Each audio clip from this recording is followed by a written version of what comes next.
Hi, today I want to look at a game where I play white against Palestinian Grandmaster Evgeny Ermenkov. This was a 3-minute ICC Blitz game played on the 23rd of September 2009.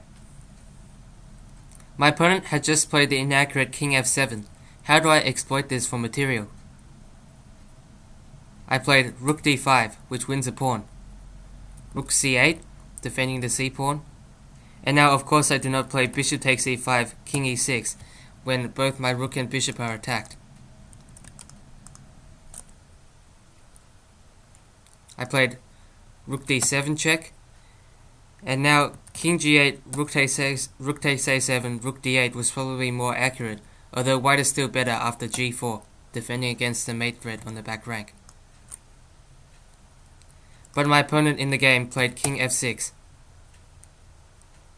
And now, after rook takes a7, white's extra pawn on the queen side cannot be made into a passed pawn, so I took the other pawn instead, with bishop takes e5 check, king takes e5, rook takes g7. This additionally trades the bishops off. a5, and now I decided against taking the second pawn, rook takes h7, because I thought that rook d8 followed by rook d2 gave black too much counterplay. But really, I was just seeing ghosts. After rook e7 check, king f6, rook c7, rook d5, rook c6 check, king f7, rook a6, white has a winning advantage. But in the game, I played the inaccurate rook d7. This move controls the only open file and cuts the black king off from the queen side. But still, taking the pawn on h7 was more accurate. a4. And now, rook b7, b4, c takes b4, a takes b3, b takes c5, rook takes c5, rook takes b3 was a better idea, leaving a position which is probably winning, although not entirely easy to convert. I played the less accurate b takes a4. b takes a4, f3. The move f3 was designed to keep the king out of e4.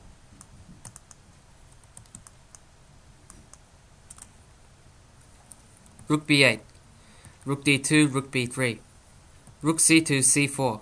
Now black has plenty of counterplay to compensate for his material loss. King f2, a3, b takes a3, rook takes a3, king e2, rook a1, king f2, rook a3, g4, h5, g takes h5, g takes h5, king g3. And now h4 check was a good opportunity for black to draw. For example, king takes h4, f4, e4, rook a8, rook f2, rook h8 check, king g4, rook g8 check, king h5, rook h8 check, king g5, rook g8 check, king h6, rook h8 check, king g7, rook takes h3, and white cannot make progress. But in the game, my opponent played f4 check, which is possibly inaccurate. E takes f4 check, king f5, and now h4, king g6, rook d2, rook takes c3, rook d6 check, king g7, rook d5, king g6 is probably drawn. White's two f-pawns aren't very mobile. In the game, I actually played rook c1, h4 check, a good way to liquidate to a draw. King takes h4, king takes f4, king h5, king takes f3, h4, king e3, king g6, king d2, rook f1, rook takes c3, h5, rook h3. The position is completely drawn. Each side will eventually sacrifice their rook for the opposing pawn. Unluckily, my opponent had used up all his time and had 0.1 of a second left on his clock. I played a random distracting move, rook d1 check, and my opponent's flag fell.